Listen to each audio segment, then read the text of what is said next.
누가복음 22장 39절에서 53절까지의 말씀입니다. 제가 한 절 읽고 여러분 한 절 읽고 이렇게 교독하도록 하겠습니다. 제가 먼저 읽도록 하겠습니다.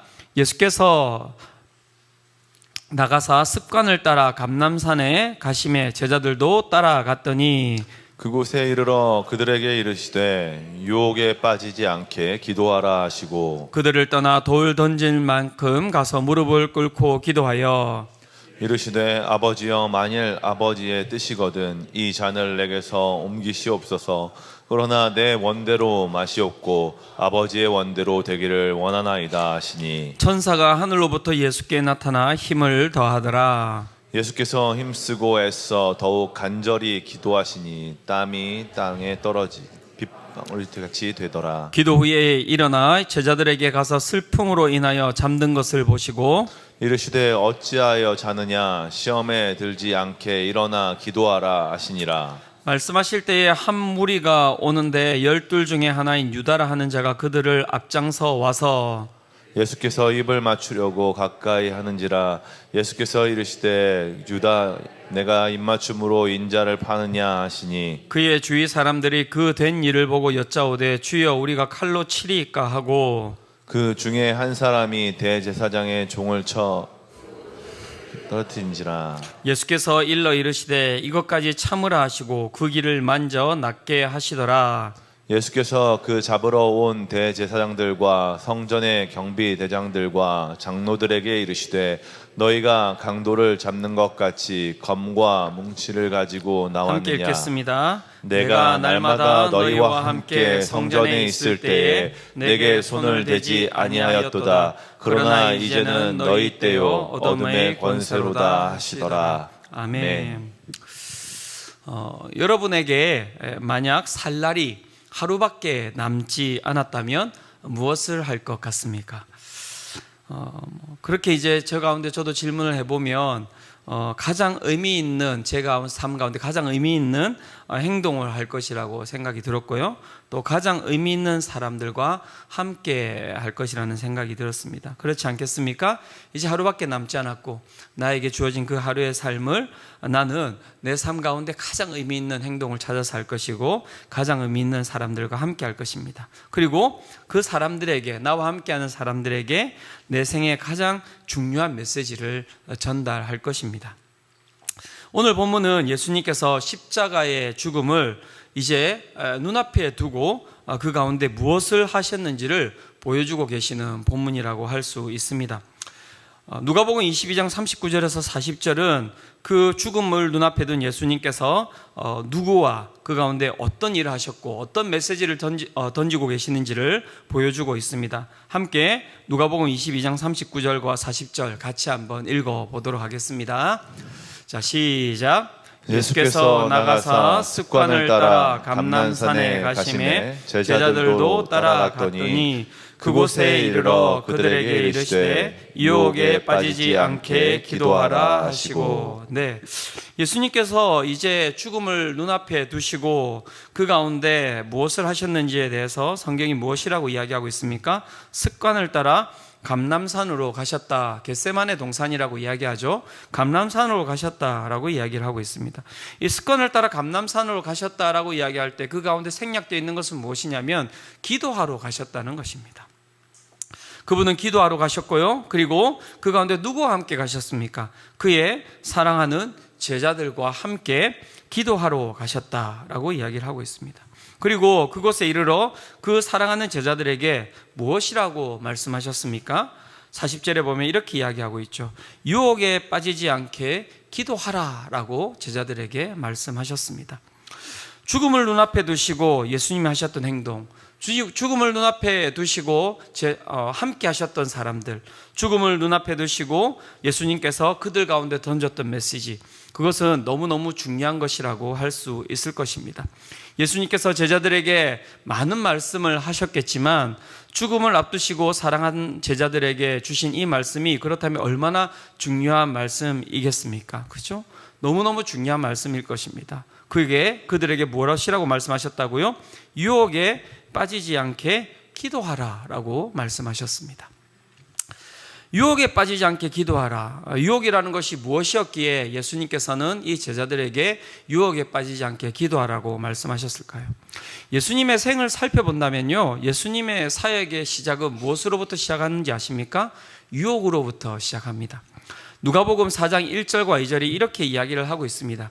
예수께서 성령의 충만함을 입어 요단강에서 돌아오사 광야에서 40일 동안 성령에게 이끌리시며 마귀에게 시험을 받으시더라. 이 모든 날에 아무것도 잡수시지 아니하시니 날수가 다함에 줄이신지라. 예수님의 사역의 시작, 그것은 무엇이냐면 사단에게 시험받는 것이었습니다. 사단에게 유혹을 받는 것이었습니다. 그리고 오늘 우리가 바라보는 본문, 예수님의 생의 마지막, 그의 사역의 마지막 또한 무엇으로 끝나고 있는지 아십니까? 유혹으로 끝을 맺고 있습니다. 어떤 유혹으로 끝을 맺고 있습니까? 십자가의 고통을 피하라는 유혹으로 끝을 맺고 있는 것이죠. 즉 예수님의 생의 시작과 예수님의 생의 마지막은 무엇으로부터 시작해서 무엇으로 끝나고 있는 것입니까? 유혹으로부터 시작해서 유혹으로 끝을 맺는 것을 우리가 볼 수 있는 것입니다. 이것을 통하여서 우리는 무엇을 알 수 있을까요? 그것은 예수님을 믿는 자들이라고 한다면 우리의 삶 또한, 그들의 삶 또한 유혹이라는 도전 가운데서 절대 벗어날 수가 없다는 것입니다.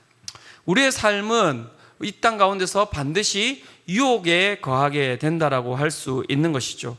유혹이라는 도전에 직면하는 삶을 살아가는 것, 그것이 바로 그리스도인의 삶이라고 이야기를 할 수 있는 것입니다. 그래서 유혹을 알고 그 유혹 가운데 우리가 어떻게 대응하느냐는 신앙에 있어서 너무너무 중요한 것이라고 할 수 있는 것입니다. 그럼 우리에게 다가오는 그 유혹은 무엇입니까? 그 유혹의 본질은 무엇입니까? 유혹에 대해서 예수님의 그 감람산 기도, 겟세마네 기도가 잘 표현해주고 있습니다. 우리 가운데 끊임없이 다가오는 그 유혹은 무엇입니까? 누가복음 22장 42절이 이렇게 이야기를 하고 있습니다. 이르시되 아버지여, 만일 아버지의 뜻이거늘 이 잔을 내게서 옮기시옵소서. 그러나 내 원대로 마시옵고 아버지의 원대로 되기를 원하나이다 하시니. 여기에서 유혹은 무엇입니까? 유혹은 내 원대로 살아가는 것, 그것이 바로 유혹이라고 할 수 있는 것입니다. 아버지의 뜻대로 살아가는 것이 아니라 내 가운데 있는 나의 뜻대로 살아가는 것, 그것이 바로 유혹의 본질이라고 이야기를 하고 있는 것이죠. 내 원대로 살아간다고 할 때 결국 그 가운데 일어나는 것은 무엇입니까? 아버지의 뜻 가운데서 멀리 떠나게 되는 것, 그것이 바로 유혹이 우리 가운데 주는 결과물이라고 할 수 있을 것입니다. 그렇다면 좀 더 구체적으로 내 원대로 살아간다는 것은 도대체 무엇을 뜻하고 있는 것일까요? 그 유혹이라고 하는 것은 무엇을 뜻하고 있는 것일까요? 많은 유혹들이 있습니다. 너무너무 많은 유혹들이 있지만 그 많은 유혹들 가운데 오늘 우리는 이 본문 가운데서 이야기하는 그 유혹에 대해서만 한번 살펴보고자 합니다. 오늘 본문에서 이야기하는 내 원대로 살아가는 것, 우리를 하나님의 뜻으로부터 멀리 떨어지게 하는 것, 우리 가운데 놓여 있는 유혹은 무엇이라고 할 수 있습니까? 그것은 감정으로 인한 영적인 수면 상태라고 이야기를 할 수 있습니다. 감정으로 인한 영적 수면 상태라고 이야기를 할 수 있습니다. 누가복음 22장 45절과 46절 같이 한번 읽어보도록 하겠습니다. 자, 시작. 기도 후에 일어나 제자들에게 가서 슬픔으로 인하여 잠든 것을 보시고 이르시되 어찌하여 자느냐, 시험에 들지 않게 일어나 기도하라 하시니라. 자, 예수님께서 이제 감람산으로 오셔서 그 가운데 제자들과 함께 기도하기를 원하셨습니다. 그들에게 예수님께서 함께 기도하라고 말씀을 하셨지요. 하지만 그들에게 어떤 일이 일어났습니까? 기도 후에 일어나서 그 제자들을 살펴봤더니 그 제자들이 어떤 상태에 있었다고 말씀이 이야기를 하고 있습니까? 슬픔으로 인하여서 잠든 것을 보셨다라고 말씀이 이야기를 하고 있습니다. 슬픔으로 인하여서 잠들었다. 이 제자들은 도대체 어떤 상태였을까요? 무엇을 이야기하고 있을까요? 그것은 자신들의 감정을 주체하지 못한 것이고 그 감정이 자신들의 육체를 지배해버린 것을 이야기를 하고 있습니다. 여기서 이야기하는 슬픔은 무엇입니까? 구체적으로 이 본문 가운데 이 제자들이 가지고 있는 슬픔이 무엇인지에 대해서는 나와 있지 않지만 전체적으로 이 문맥의 흐름을 쭉 살펴봤을 때 이들이 가지고 있는 슬픔은 무엇인가라고 이야기를 할 수 있을 때 그들의 슬픔은 이제 예수님께서 계속해서 그들 가운데 메시지를 던지시는데 내가 이제 너희를 떠날 것이다 라는 메시지를 계속해서 던지시는 것이죠. 그런 메시지를 들었던 제자들 마음 가운데 다가왔던 것은 무엇일까요? 여기서는 슬픔이라고 이야기하지만 그 슬픔의 본질을 더욱더 깊이 들어가 본다면 그것은 두려움이었을 것입니다. 이제 예수님과 그들이 함께하지 못하는 것에 대한 도대체 어떤 일이 일어날지 그들 눈앞에 어떤 상황이 펼쳐질지 모르는 것이죠. 그런데 예수님께서는 그들을 떠나신다라고 이야기를 하고 있는 것입니다. 그들 가운데 그래서 그들은 그 예수님의 부재에 대해서 두려워하고 있는 것이고요. 예수님의 그 부재에 대해서 염려하고 있는 것이고요. 예수님의 부재에 대해서 근심하고 있는 것이고요. 예수님의 부재에 대해서 그들이 걱정하고 있는 것이죠. 즉 그들 가운데 있는 두려움과 염려와 근심과 걱정이 그들을 어떻게 하고 있는 것일까요? 그들을 지배해 버린 것입니다. 그들을 지배해 버린 것이고 그들은 그 감정의 두려움 가운데 그 슬픔 가운데 어떻게 해요? 그냥 그 육체의 모든 것들이 소비되어 버린 것이죠. 그래서 슬픔에 의해서 그들이 지금 어떤 상태에 있는 것입니까? 잠들어 버렸다고 성경이 이야기를 하고 있는 것입니다. 신앙에 있어서 우리가 주의해야 할 것이 있습니다. 그것은 무엇이냐면 감정이 우리를 지배할 때가 있는 것이죠. 그 감정이 우리를 지배할 때 우리는 어떻게 됩니까? 우리 또한 그 감정에 지쳐서 우리가 잠들게 되는 것입니다. 우리가 잠들게 된다고 할 때 육체적으로 잠드는 것도 이야기를 할 수 있겠지만 우리가 감정에 지쳐서 잠들게 되면 어떤 현상이 벌어집니까? 그 감정이 우리의 영적인 부분들을 마비시키게 되는 거예요. 우리 가운데 분노가 가득 찰 때, 우리 가운데 두려움이 가득 찰 때, 우리 가운데 염려가 가득 찰 때, 우리 가운데 근심이 가득 찰 때, 우리 가운데 걱정이 가득 찰 때, 여러분 어떻습니까? 우리는 아무 일도 하지 않지만요, 사람이 어떻게 해요? 이런 얘기를 널브러진다고 이야기하죠. 아무 일도 하지 않았어요. 아무도 자신에게 뭐라고 하지 않았습니다. 그런데 내 가운데 근심, 걱정과 두려움과 염려가 가득 차게 되면요, 그것이 우리를 어떻게 만듭니까? 우리의 영적인 부분들을 가득 채워서 결국에는 우리의 육체를 지배하게 되고요, 그 두려움 가운데, 그 감정 가운데 우리는 뻗어버리게 되는 거예요. 중요한 것은 그렇게 우리의 감정에 우리가 지배당할 때 우리는 영적으로 하나님과 만나지 못하는 일들을 경험하게 되는 것이죠. 마태복음 14장에 보면요, 예수님께서 바다를 건너오시는 장면이 나옵니다. 이때 베드로가 이제 이 예수님께 대하여서 이렇게 이야기를 합니다. 주여, 만일 주님이시거든 나를 명하사 물 위로 오라 하소서. 이렇게 이제 예수님께 이야기를 합니다. 그에 대해서 예수님께서 뭐라고 응답하십니까? 뭐라고 이야기하시면 오라, 이렇게 이야기합니다. 오라라고 이야기합니다. 그리고 그 가운데 어떤 일이 일어납니까? 그가 무리를 걷는 사건이 일어나지요. 근데 무리를 걷는 사건 가운데서 또 어떤 상황이 벌어집니까? 마태복음 14장 30절과 31절이 그 가운데 어떤 상황이 벌어지는지에 대해서 보여주고 있는데요, 30절과 31절 같이 한번 읽어보도록 하겠습니다. 자, 시작. 바람을 보고 무서워 빠져가는지라 소리질러 이르되 주여 나를 구원하소서 하니 예수께서 즉시 손을 내밀어 그를 붙잡으시며 이르시되 믿음이 작은 자여 왜 의심하였느냐 하시고. 자, 본문이 무엇을 이야기하고 있습니까? 예수님이 눈앞에 있었고요, 예수님의 말씀이 그를 갖다가 어떤 기적을 체험하게 하였습니까? 무리를 걷는 그 체험을 하게 하였는데 순간 그 가운데 무엇이 불었다고 이야기합니까? 바람이 불었다는 것입니다. 바람이 보입니까? 보이지 않죠. 그렇죠? 그런데 그가 바람을 보았다고 이야기합니다. 그 앞에 펼쳐지는 그 풍랑에 그가 어떻게 해요? 두려움에 빠진 것이죠. 그리고 그 두려움이 그를 어떻게 지금 이끌어가고 있다고 이야기하고 있습니까? 그를 물속으로 빠지게 만들었다고 이야기를 하고 있습니다. 그 상황을 예수님께서 무엇이라고 이야기하고 있습니까? 믿음이 작은 자여라고 이야기를 하고 있는 것이죠. 우리 가운데 어떤 현상으로 말미암아 감정이 우리 가운데 두려움이라는 감정, 근심이라는 감정, 염려라는 감정, 그 가운데 그러한 감정들이 우리를 갖다가 지배하게 될 때 그 감정들은 우리를 결국에는 어떻게 만들어내는 것입니까? 예수님으로부터 멀리 떨어지게 만드는 것입니다. 우리의 믿음을 떨어뜨리게 만드는 것이라고 성경이 이야기를 하고 있는 것이죠. 두려움과 염려와 근심과 걱정과 좋지 않은 감정은 그냥 우리 가운데 감정으로 끝나지 않습니다, 여러분. 결국 그것은 우리의 영혼을 지배하게 되고요, 하나님의 뜻 가운데 믿음으로 반응하지 못하도록 우리를 이끌어 가게 되는 것입니다. 믿음에 반응하지 못하는 것, 그것이 바로 무엇이라고 이야기할 수 있겠습니까? 영적인 수면 상태라고 이야기를 할 수 있을 것입니다. 사랑하는 성도 여러분, 여러분들의 오늘 마음 가운데는 어떤 감정들이 우리 가운데 존재하고 있습니까? 어떤 감정들이 오늘도 나를 지배하고 있습니까? 그 감정들을 잘 살피지 않으면 그 감정이 오늘도 우리를 유혹하여서, 우리를 지배하여서 우리의 마음 가운데 가득 차서 결국 어떻게 됩니까? 하나님의 뜻으로부터 우리를 멀리 떨어뜨리게 만든다는 것입니다. 사랑하는 성도 여러분, 감정을 잘 살피시기를 바랍니다. 그리고 부정적인 감정들이, 우울한 감정들이, 그 다음에 그 모든 감정들이 나를 지배하고자 할 때 기억하십시오. 그것이 사단이 우리에게 주는 유혹이라는 것을 기억하시기를 축원합니다. 또 두 번째 유혹은 무엇이라고 할 수 있을까요? 두 번째, 이 본문에서 이야기하는 유혹은 물질에 빠져서 살아가는 것이다 라고 이야기를 하고 있습니다. 누가복음 22장 48절이 이렇게 이야기를 하고 있습니다. 예수께 입을 맞추려고 가까이 하는지라 예수께서 이르시되 유다야 내가 입맞춤으로 인자를 파느냐 하시니.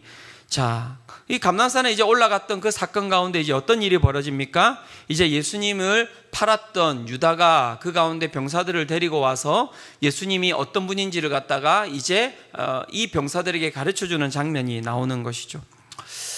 인자를 파는 장면, 은 30에 예수님을 판 가룟 유다, 그는 어떤 자였습니까? 그는 이전부터 돈을 사랑하는 자였습니다. 요한복음 12장에 보면요, 그가 어떠한 자인지에 대해서 이 성경이 명확하게 이야기를 해주고 있습니다. 요한복음 12장에 보면 이제 마리아가 향유를 가지고 와서 예수님의 발에 그 향유를 붓는 장면이 나오고 있습니다. 이 모습을 살펴보던 가룟 유다가 이 마리아를 바라보면서 이렇게 반응을 합니다. 요한복음 12장 4절에서 6절인데요. 이렇게 이야기하고 있습니다. 제자 중 하나로서 예수를 잡아줄 가룟 유다가 말하되 이 향유를 어찌하여 300데나리온에 팔아 가난한 자들에게 주지 아니하였느냐 하니, 이 마리아에게 이제 훈계하고 있는 거죠. 너가 이 향유를 갖다가, 이 비싼 향유를 갖다가 어떻게 그냥 이렇게 깨트려 가지고 그냥 이렇게 버리느냐? 이 향유를 갖다가 정말 너가 팔았으면은 이 팔았던 돈 300데나리온, 한 데나리온이 그 노동자의 일일 품삯 아닙니까? 예. 그 1년치의 거의 품삯입니다. 1년치의 품삯을 너가 정말 가난한 사람들에게 줄 수 있지 않았냐라고 이야기를 하는데요. 이 가룟 유다의 말에 대해서 성경이 뭐라고 이야기하는지 아십니까? 6절에 보면 이렇게 이야기합니다. 이렇게 말함은 가난한 자들을 생각함이 아니요 그는 도둑이라. 돈꾀를 맞고 거기 넣는 것을 훔쳐가미려라. 그러니까 성경은 정확히 그를 알고 있는 거예요. 입으로는 그가 이게 너무나 아깝고 이 돈을 가지고 나중에 가난한 자를 갖다가 네가 살펴보면 어떻겠느냐라고 이야기하지만 그의 마음 가운데는 결국에는 지금 무엇이 자리 잡고 있습니까? 돈을 사랑하는 마음이 그 가운데 가득하게 자리 잡고 있는 것이죠. 돈을 사랑하는 것에 대해서 성경이 무엇이라고 이야기하고 있습니까? 디모데전서 6장 10절이 이렇게 이야기를 하고 있습니다. 디모데전서 6장 10절 같이 한번 읽어보도록 하겠습니다. 자, 시작.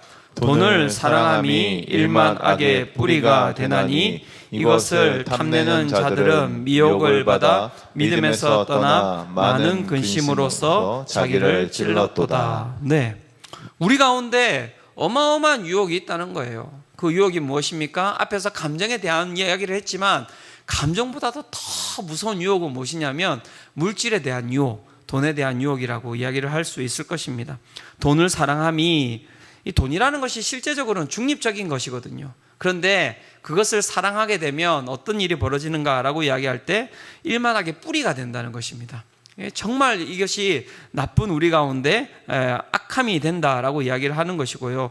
이것은 우리 가운데 끊임없는 유혹으로 작동하는 것이다 라고 성경이 이야기를 하고 있는 것입니다. 우리는 지금 어떤 사회 가운데서 살아가고 있습니까?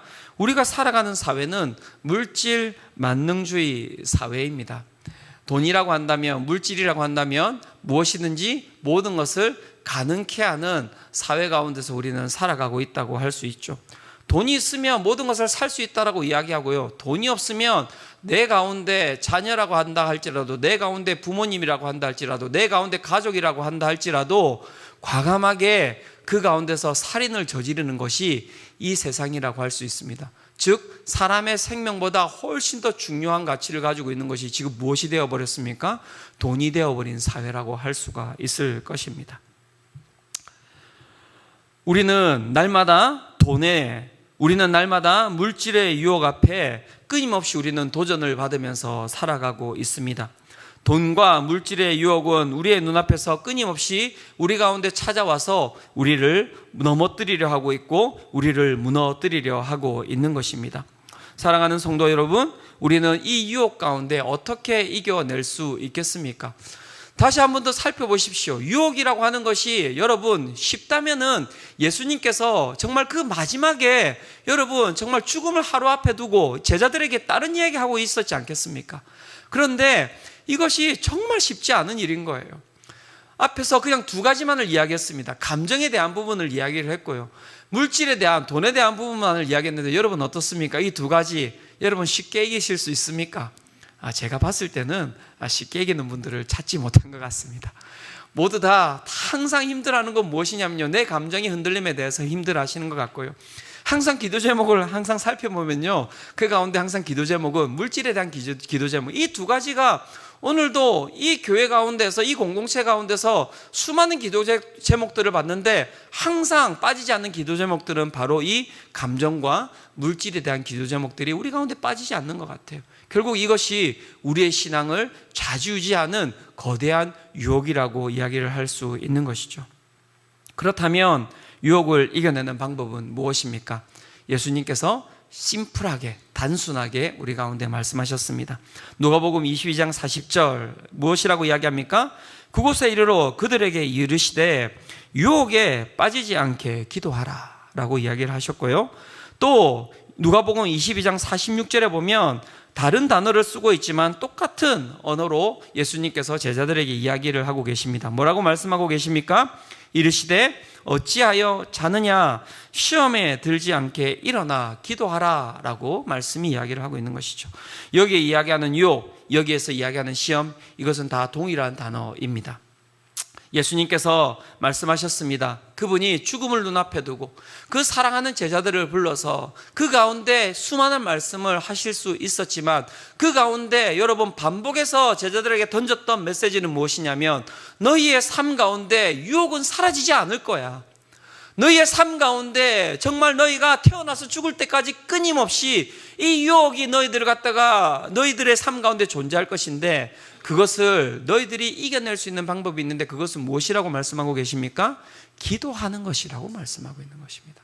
사랑하는 성도 여러분, 교회의 능력은 기도로부터 오는 것임을 믿으시기를 축원합니다. 기도의 능력이 우리 가운데 살아있지 않으면요, 이 교회는 여러분 아시죠? 이 유혹 가운데 빠져서 여러분 감정에 휘둘려서 이 공동체가 여러분 정말 엄청 힘들 거예요. 물질이라는 것이, 돈이라고 하는 것이 이 교회를 지배하여서 이 교회는 결국 끊임없는 고통 가운데 거하게 될 수밖에 없을 것입니다. 그 감정과 그 물질과 돈을 이겨낼 수 있는 유일한 길, 그것은 무엇입니까? 바로 기도라고 예수님께서 이야기를 하고 계십니다. 그럼 우리가 어떻게 기도해야 될까요?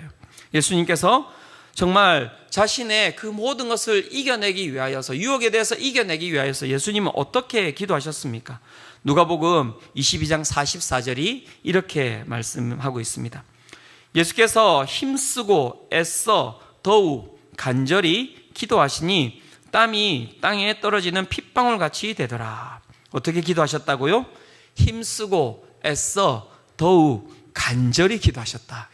이 기도, 이제 제가 그 성경을 쭉 찾아봤는데요, 이 기도라고 하는 이 단어 앞에 정말 이렇게 많은 형용사가 붙어 있는 이 기도를 본 적이 없어요.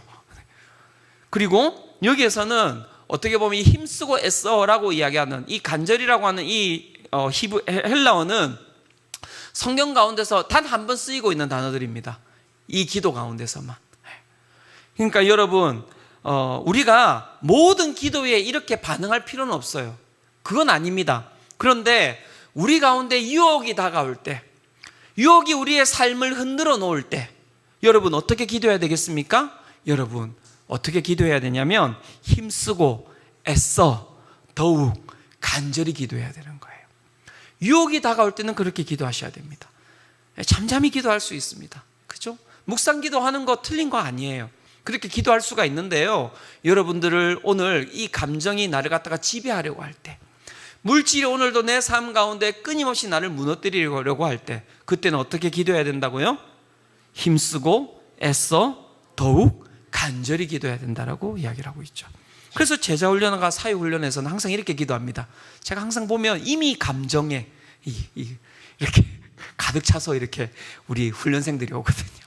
그래서 제가 열심히 기도하세요 이렇게 기도해서 이렇게 이겨내야 된다고 그렇게 이야기를 하는데요, 어쨌든 우리의 삶 가운데 유혹이 다가올 때 우리는 그 유혹에 빠지지 않기 위해서 힘을 다해서 기도해야 된다, 성경이 이야기를 하고 있는 것이죠.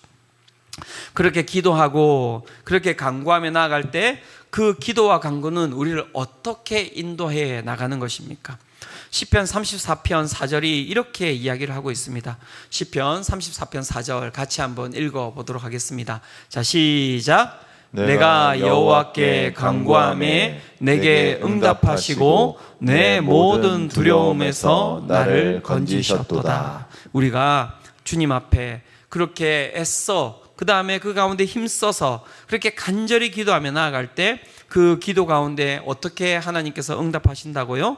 하나님께서 응답하시고 내 모든 두려움에서 어떻게 해요? 나를 건져내신다라고 말씀이 이야기를 하고 있습니다. 또한 시편 138편 3절은 어떻게 이야기하고 있습니까?